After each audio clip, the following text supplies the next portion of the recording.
Magandang gabi sa inyong lahat. Ako si Rilke Arguelles at ako ay isang Grade 10 Creative Writing student mula sa Philippine High School for the Arts, isang specialized public high school that offers arts-focused education in Mount Makiling, Los Baños, Laguna. Bahagi ako ng CUWIT, the collective of PHSA students who major in creative writing, and our curriculum includes poetry, fiction, writing for theater and film, graphic literature, essay, and cultural studies. These final projects that we'll share with you this week, one of which I'm about to present to you now, marks the end of our 4 years in junior high. Sa 4 na taon kong pagsusulat sa Makiling, unti-unti kong naunawaan na sa kasalukuyan, nagsusulat ako para makatakas.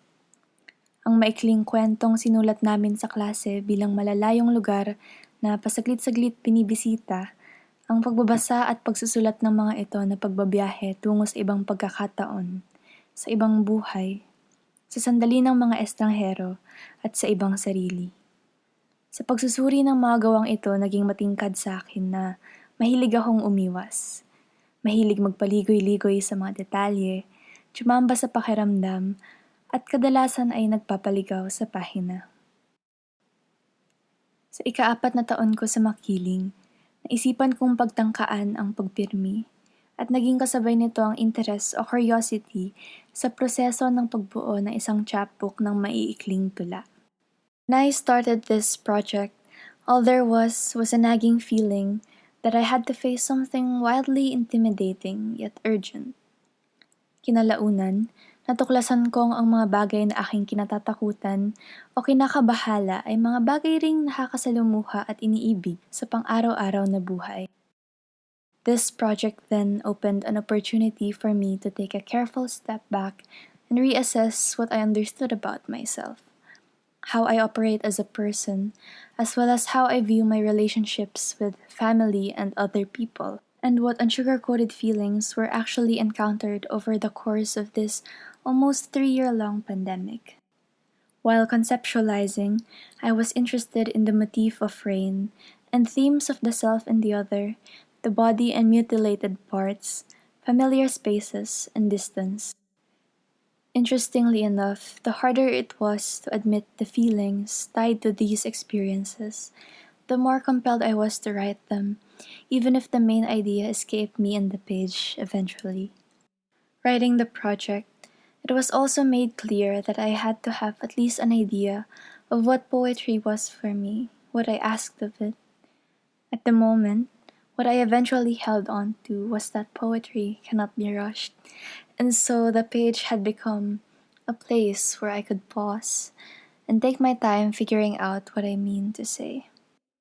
To let moments unfold slowly. To let everything happen without assuming its finality, without jumping on the impulse to act out a reaction. And so when I think about pasalubong, I see it as only the first step towards more endeavors, curiosities, and realizations on my immediate surroundings, and fears, and desires, and writing.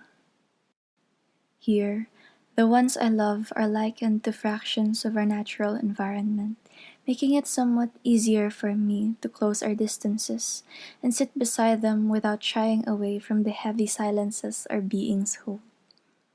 The self is scrutinized and reflected in the other, put in jars and paper boats sent downstream, and the body, cut to pieces, shuffled between different voices.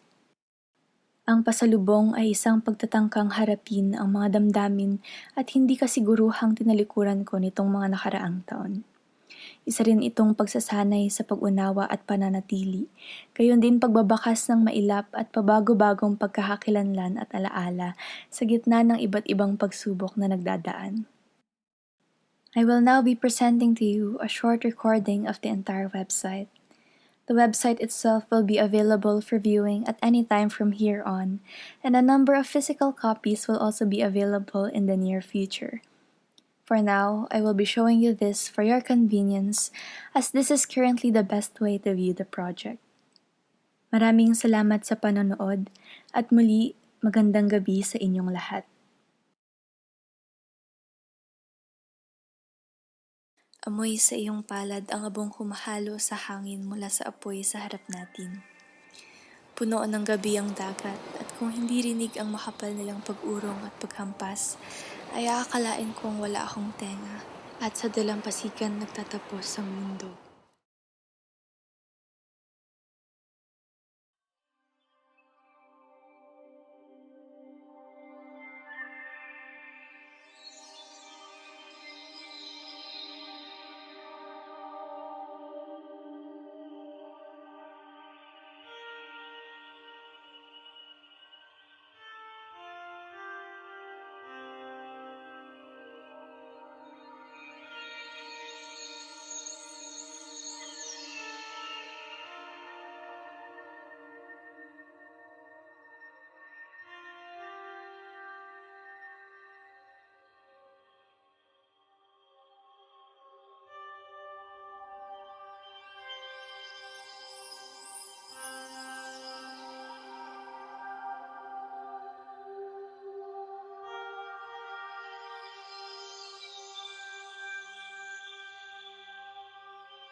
Nais kong maramdaman ng mga linya-linya, ang bawat uka ng iyong palad upang maniwala.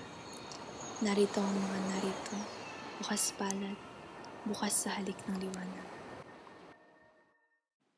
Iniaangat ako ng inyong tingin, paru-parong bitbit ng mawo, butiking nakanguya sa pakpak ng paru-paro, palagi kayong nakaabang sa anumang dumadapo. Heto ang purong gatas para sa pusong nangangalos. Heto ang malugod at mainit na palad, kamay na umaabot sa hangin, ang tunog ng pangalan.